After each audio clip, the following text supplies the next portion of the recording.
everybody, and welcome to this week's YouTube vlog from Barton All Burner Services. And I'm back. Unfortunately, I'm a bit hairier because I forgot to shave, but there we go. Before I go any further, thanks boys for your vlog last week. I'll give you that one. Well done for getting an Arga from somewhere, and it looks like we've got a bit of a Project Benjamin. But no, I was really pleased with their vlog. I'm really glad they had a go at it. And as always, thanks for your lovely comments, and also the people that subscribe, the new subscribers. Thanks very much.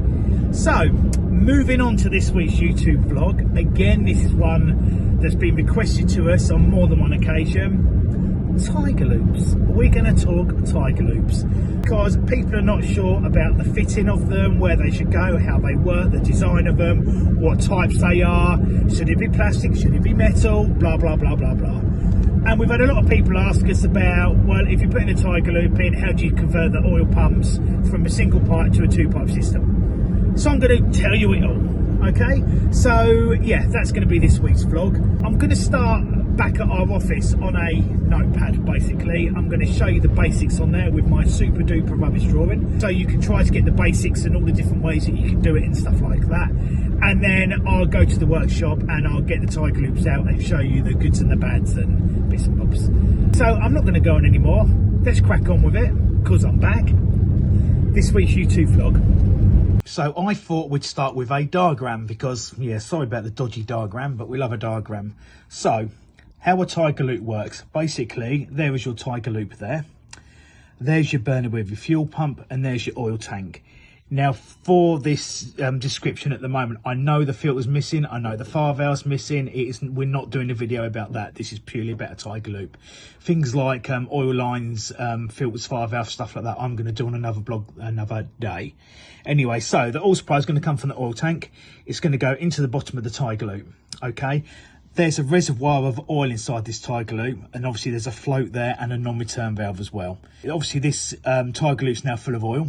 The oil is now going to come down the flow here into the burner, okay, and then obviously the pump's turning, it's going to go round. Basically, the burner's going to take the oil that's required, and then it's going to create a loop and go back to the tiger loop.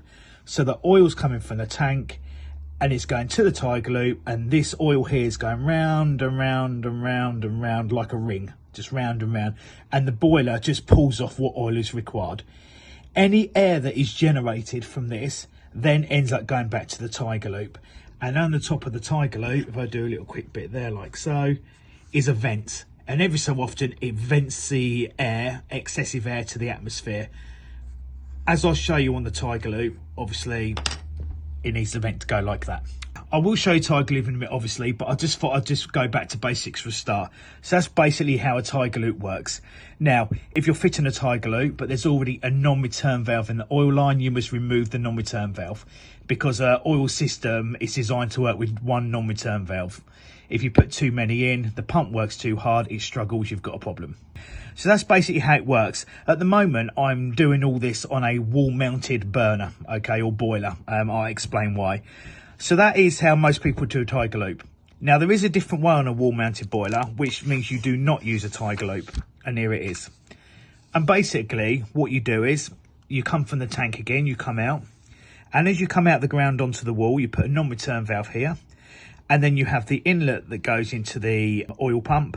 And then it goes round, down, and it tees back in to the flow. So now you've created the same thing. You've got the loop. Okay, that's how they used to do it years ago. Okay, there's nothing wrong with that. It works a dream.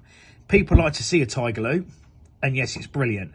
But obviously there is another way. If you've got good enough joints in your oil line and you've done your job properly with your inserts and your olives and your Herodite and PTFE and stuff like that, you won't have a problem with the system working like that. If there is a tiny little bit of air in the system, when the boiler shuts off, it'll discharge it basically through the nozzle. Okay, but it won't happen. That's just the way you create it. So then it will sit there overnight. Obviously, you've got the non-return valve so the oil doesn't run back. And when it fires up again in the morning, all it's doing is shifting that oil round there, and the boiler just fire nicely, and that's how it works. On wall-mounted boilers also, some manufacturers like Woolstar don't use a tiger loop, don't even do a two-pipe system. They just do it really straightforward, like so. If it is a Danfoss oil pump, so Danfoss, Suntech, Delta, mainly Danfoss, and not Riello, and I mean not Riello, you can do it this way. So the pipe comes out the tank, the oil line, you have a non-return valve straight into the pump, it will work. Because the Danfoss oil pump is designed to lift up to 2.5 metres in height from quite a way away on an 8 or 10 mil pipe. So that will work just as well. Now that's how Woolstar do it. We've never ever had a problem. If you do your joints properly and it works properly, you won't get an air leak. But I will warn you all, even though it works on a Grant as well, if you read the manufacturer's spec on a Grant boiler, and when you buy them, they already come with 2 pipes on it, then you'll realise that you've got to use a Tiger Loop on a Grant. But on a Woolstar, that is how I do it. The final way of doing it, which I haven't done a diagram for, if I flick back to this one, this is the even older way. What used to happen is the oil line used to come out the tank like so. You'd have your non-return valve, and then basically, if I get a pencil, we scrub that out, and then that pipe returns all the way back and plops in the top of the oil tank, and that creates a loop as well. So they're all the different ways you can do it. Now the rule of thumb is, if you've got a Danfoss oil pump or something like that, don't worry about a Tiger Loop unless it's a Grant, because at the end of the day it will work as long as you've got a good non-return valve, and I mean a good quality non-return valve, because some of them are just rubbish, last 6 months and fall to pieces. And a non-return valve needs to be as far in the oil line as it can away from the burner. I know Woolstar's put them on the pump and they do work, but if you actually read the manufacturer's instructions on the non-return valve, they're saying it needs a head of oil. So if you've got a burner up quite high, the non-return valve should be at the bottom of that line in. Or in a perfect world, if you want to do that, some people put them at the oil tank. However, we advise that they sit in the upright position and not the crosswise position, because they do work better because of the way the spring is. All right, so enough of my pad and all that. Let's actually see a Tiger Loop and yeah, show you what it's all about. So here's 2 different makes of Tiger Loop. This is the original Tiger Loop, which is obviously the metal version now, which I'll go through in a minute. And this is another make called a Flowco, and I'll explain why we've got that one. So, Offtech rules and regulations now state, annoyingly, that they should be metal. Metal, okay? It annoys us for the pure reason that if you have a fault on a system, with this one here, you can see everything and the bubbles, and you can see where it's going wrong. And if you have a problem with the joints and stuff like that, where this one you can't. So if you look at this one here, which is the plastic one, you'll see the float there. And then the non-return valve you'll see sitting in there, the little white part there. So that is exactly the same inside this Tiger Loop. So, the Tiger Loop, the brand Tiger Loop here, was a little bit annoying a while back. So go back 4 or 5 years ago potentially. They always used to be the fittings out the bottom like so. And they were primarily plastic. There you go. And then in their wisdom they thought, we're going to be really clever and we're going to do them so they come out the side and out the bottom. Which is great, but it's not. Because if on a Sunday night at 8 o'clock at night and it's pouring down with rain, you have a leak in Tiger Loop, do you want to then turn around and repipe the system? No. So as an emergency, what you can do is use a Flowco that sits on in place of a Tiger Loop. And that is the reason we have this. So from new, we fit metal. Where we can, we replace metal. But Flowcos are really good to get you out of trouble, and that's why we do it. So, I'm just going to show you a bit more about this, as we explained earlier on, and the way they work. There is your main inlet there, the arrows are on it, so the oil goes in. After that, the back one, that is to your oil pump. So here is an oil pump, like so. There's the inlet of your oil pump. This is an old oil pump, by the way. So it comes out of there into the inlet of the oil pump. It then comes out the outlet beside of the oil pump and back to the Tiger Loop. It's going round and round and round in a circle. That's how they work. And then you've got the vent at the top here, which you put a fitting into a quarter, male line fitting into there, and have a bit of pipe come off because it looks smarter and obviously deaerates it. One of the biggest problems we get with these, and we only had it come across it the other day, is when people put the fitting in the top, there's a small hole, which is your air hole. People put so much paste around them, it ends up going off in that hole. And we come across one the other day where basically the Tiger Loop wasn't working because it couldn't release the air. So that's the top tip of the day. Make sure you're taping that and you're using a tiny piece of your Herodite on there. Don't use your lock thread glues and that, because that just runs in there and you've got a problem. So the other thing about these as well is on the quarter thread fittings when they go in here, do not over tighten them. These shatter really easy. So it's just, again, tape it, Herodite, put it in, nip, job done. And that's basically the overview of this metal tiger loop here. As I say, this is what you now have to use. The most other important thing that you need to know when it comes to tiger loops is that they must be at least 500mm off-tech regs away from your flue, the intake of your flue. Because if it's too close, these deaerate vapour, it goes into the air intake of the boiler's running, pulls it into the boiler, bang. It's like gas. So you must not do that. So our advice is keep it as far away from a flue as you possibly can. The advantage of having this metal tiger loop as well is you can use this inside and outside. Before these were available and it's plastic only, the plastics were not allowed inside. Even though you see loads and loads of them, they weren't allowed inside. Because like this one here, there's no vent that you can put to outside. So that would then vent inside the house, which is dangerous. Whereas this one, you can then put a vent pipe off the top, through the wall and outside. And another common make for internal tiger loops are GOCs, called GOCs. They're quite a clever device. We have fitted a couple, but to be honest, we won't fit any more because they're about 50 quid more. So this is a great device. But as I've said, it's just a pain because of the plastic and the way the fittings come out. So that's the overview of your basic tiger loops there. So what we're going to do now, when you fit a tiger loop, you have to convert your oil pump. And obviously people get confused about how to convert them and the different types of pump. So as I said before, the rule of thumb is if you have a Danfoss pump like this one, they're designed to lift up to 2.5 metres in the air on an 8 to 10mm pipe. They're fine. You can go about 50 metres and they'll run a dream. If it's a Riello oil pump, then basically you have to look at the level of your oil tank, the lowest level of your oil tank.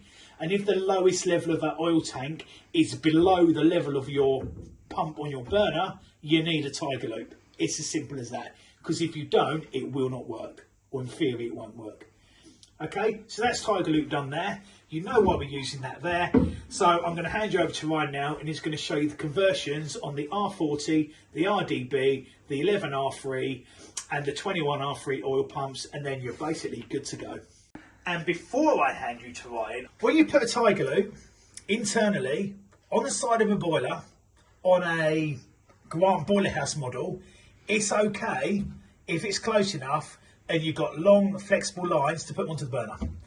That's the only time it's okay. It's not okay any other time. If you was to put that on the side of a boiler internally on a wall, you must copper pipe it. Copper pipe it into the boiler. There's a boiler casing, copper pipe it into the boiler. We go to too many places where the flexible oil lines hang off the tiger loop. Not acceptable. It's as simple as that. And the other thing as well is on the Grant boiler, when they come with the 2-pipe system, it's a nightmare. They come with 2 isolation valves. So they're saying, oh, you must have 2 isolation valves because if your tiger loop's so high, then obviously when you change the oil line, it's going to pour oil out everywhere and blah, blah, blah, blah. Okay, I disagree with that a little bit. The reason I disagree with it, because I always love to disagree, is because if you was to have that boiler running and then by mistake turn the return tap off on the oil line, and you had a pump gauge in your pump, you would watch it go 100 psi, 200, 300, 400, bang, blow the seal in the pump, oil everywhere. Okay, so even though I understand why they do it, if the wrong person gets in there and turns that tap off, you're going to have a mess. So I don't fit them, if I'm really honest with you.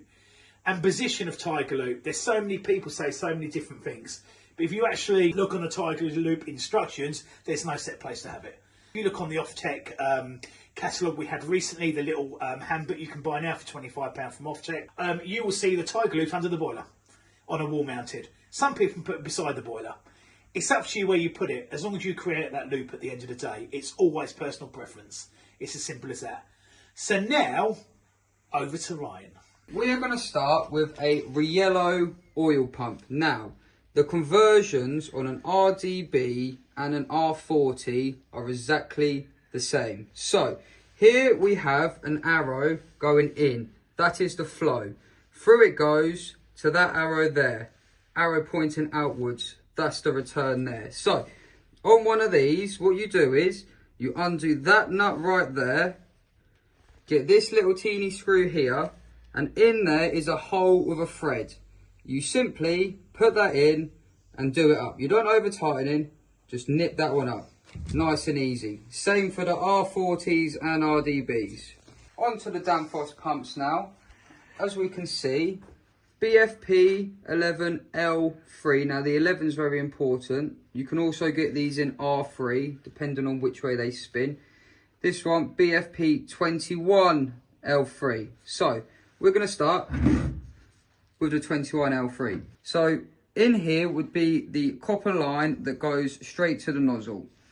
Below it, as we can see, that screw there. What you would do is undo that screw, same as the RDBs, with that one just there, thread inside, right in there, don't over tighten it, little nip, do that one back up, away you go. That's that one.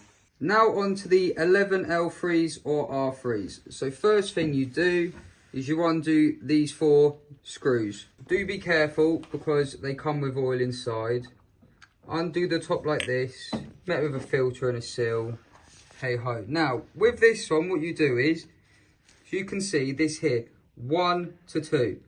Undo that nut there, underneath is a little horseshoe washer, take that out, put that nut back in, do it up, converted, easy peasy. I'm going to put this together now, back over to Dad. Thank you, Ryan, for that lovely explanation. There is obviously different pumps. You know, you've got the BFP, the 52 twin coils that are on all the Worcesters, stuff like that. You've also got Delta, Suntech. There is lots of other makes of pumps out there. They all convert differently, but we're just showing the ones that we stock and the most common ones on our van. I have got a 52 somewhere, but to be honest, I'm not going to dig it out now. Okay, so the last thing is, whenever you get an oil pump, look in the instructions. It's actually in the instructions as well. It's really well set out in all the boxes. So just double check that. So that's the workshop time over. Yeah, back to my van. And that is it. That is this week's YouTube vlog done from Barton Burner Services. And I hope you enjoyed it. So there you go, there's your overview of your Tiger Loop as requested by you guys. We thought we'd show the pump bit as an extra, all young Ryan did, for the pure reason at least people can see where to convert the pumps and stuff like that. Please be very aware also not to get your flexible oil lines the wrong way around, because obviously it won't work, and a lot of people make that mistake, especially if you've got a Tiger Loop already in a system and then you're changing the flexible oil blinds on the service and stuff like that, and then all of a sudden you've mixed them up by mistake. So a really good common practice is to write S&R, suction return, on your flexible oil lines as well as your copper oil lines, because even though it's written on the side tube or you've got the arrows on the side tube, unfortunately when it's fed you can't see it half the time. So that's a little tip there, just make sure you're writing on your oil lines and stuff like that. The final thing as well, on the Tiger Loop, which people don't quite often realise, they've only got a 10-year lifespan. They've got to go then. If you read the instructions, it says due to the modern fuels, blah blah blah blah blah, we recommend they're changed every 10 years. And do you know what? They're spot on. They do need changing every 10 years. Because we've had quite a few out there that are 12, 13 years old, they fail, they don't work anymore. And you spend forever trying to get a boiler going, and in the end you're thinking, well, the Tiger Loop can't be working. You change it, bish bash bosh, job done. Okay, so that's another good one to watch out as well. And if there is a plastic Tiger Loop that's in the system when you're servicing a boiler, you should be recommending they're actually changed to a metal one. Even though, as I said to you, it frustrates the hell out of me, they should be changed ideally. And when you're looking and inspecting at the plastic ones, if they've discoloured at all, or they're starting to misshape, or it looks like the oil level's high, or they're crazing, bin them. Turn the oil off, do not use them. Alright, because they shatter and it makes one hell of a mess. Okay, so that's it, that's us done. Have a great Easter everyone, because obviously it's an Easter weekend this weekend, so if you're not working, have a great 4 days off. If you are working, well, I hope it all goes well for you. So until next time, as always, stay safe.